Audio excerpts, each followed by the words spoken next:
ASEAN 国会議員によるミャンマー議連事務局長でいらっしゃいますローシャン・ジェイソンさんにコメントをいただきたいと思います。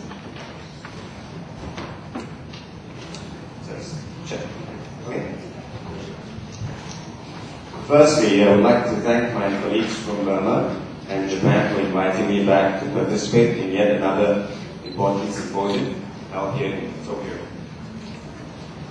Unlike Dr. Rachada and some MPs in the caucus who understandably need to be more strategic or take a strategic and diplomatic approach when speaking in public forums, especially in a foreign country, I am compelled as Executive Director of the AIBMC to take a stronger position, one that is asked of us by the Burmese community and one which AIBMC's leaders urge for in their private discussions with their parliamentary counterparts and with the leaders of governments when they meet privately. Furthermore, I don't really have to worry about visiting Burma as foreign minister of my country. That will never happen. I'm sure the nation and embassy representative here will testify to that. I do, however, have to and want to return to the country I visited 10 years ago, only when it's democratized, and only if I can once again meet with Daw Aung San Suu Kyi, but this time without military restrictions, when she's absolutely free.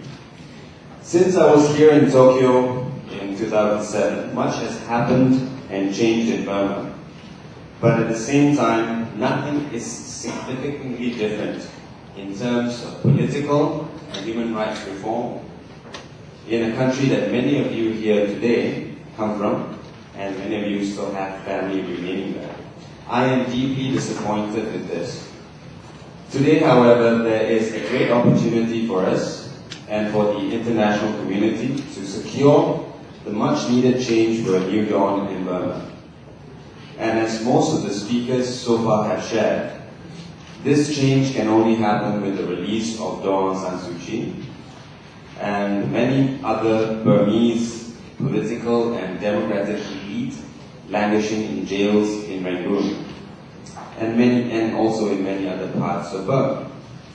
In order for a truly democratic and free Burma, led by people of all ethnicities, the upcoming proposed elections of 2010 must only take place if there is review and reform of the regime's 2008 constitution. This to a satisfactory democratic constitution. You have heard of all the arguments for this today, and perhaps you have heard of it even before today. The question now is, what do we do about it? What should leaders of the world do about your appeals? The role that governments in ASEAN, in Greater Asia, and in the West have in ensuring this is crucial and vital and must be taken with full responsibility. With the recent redesigning of the United States approach to Burma, which was employing three tactics, namely engagement, sanctions, and humanitarian assistance, there is now room for other nations who are close to Burma to they themselves redesign their policies and approach of Burma. These approaches must represent a better rounded approach than the previous policies of either engagement or isolation. In negotiating with the regime, countries like China, Japan, Korea, Thailand, and other ASEAN states must as well be strong and firm in its control of economic support to the regime. These countries cannot take for granted and blindly trust a regime that has shown very little signs of reform and respect for its people. Now the question is, will these countries do that? Will they take, will the engagement countries take a softer approach, like the isolation countries of US has taken a softer approach? I'm not sure, but what compels ASEAN, especially major states like Thailand, Malaysia, Singapore, and Indonesia, what compels them and other ASEAN countries or Asian countries like China and India to do the right thing? Honestly, nothing. In fact, these countries are compelled to do the opposite of change in Burma, due solely to their self-interest given the huge business trade they have with Burma's generals. That is the reality we are facing as Burmese, as activists, as people concerned with Burma. The people of Burma have appealed to the conscience of regional leaders, but it has obviously fallen on deaf ears, given that 2 decades have passed since the 1988 bloody struggle in Rangoon, and ASEAN leaders still remain motionless in creating concrete steps and measures to allow democracy to prevail. We saw it again in 2007 during the Saffron Revolution, how ASEAN and other countries allowed Burma's generals to get away with murder, literally. Has governments forgotten about the lives lost at the hands of the regime, including that of a Japanese citizen in 2007? Has the Japanese government forgotten that? While ASEAN has failed Burma's people, this is not the time for the champions of human rights and democracy from governments such as the US and the EU to also back down and abandon the beliefs.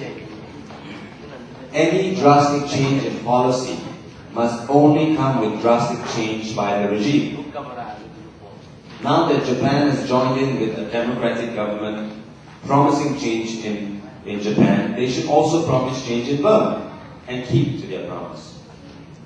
Regional political history and experiences in countries like Cambodia, Vietnam, Thailand, and even my own country, Malaysia, has shown that when at the early stages of fighting for democracy, if one negotiates any fundamental value and principle of democracy for the sake of something is better than nothing, then we are left with what I see as an even greater task of correcting repressive laws and undemocratic practices in a so-called elected democratic state.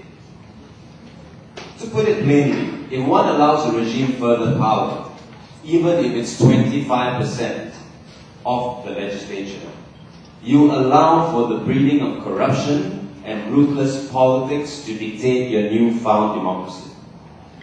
The generals will likely turn into self-serving businessmen. Instead of army suits, they'll have nice Armani suits, controlling the economy and legislature while ignoring poverty and lack of freedoms. They have limited amount of money now, the generals, with limited trade internationally. And you don't see that going to the people, it goes to their pockets. Just imagine if they have a lot more money. How sure are you that they would use it still for the benefit of the people? History will obviously be your tool for judging this. Now, let Burma be different in ASEAN. Let Burma be the one country where democracy is not a negotiated settlement by colonialists or by bloody uprisings, like a few countries in ASEAN are. ASEAN, China and Japan's positions must not be influenced by just a mere 500,000 generals and soldiers with guns and money. It should be dictated by the over 50 million people inside and outside Burma who have been calling for a true democracy for and by its people. Allow Burma a clean starting slate, a truly democratic state. I know this may sound idealistic to many here or many in government and politics. It may be idealistic, but democracy is an ideal which we all have tried to achieve, right? So let's start with Burma. Let's not forget the mistakes we've made in the region. Thank you.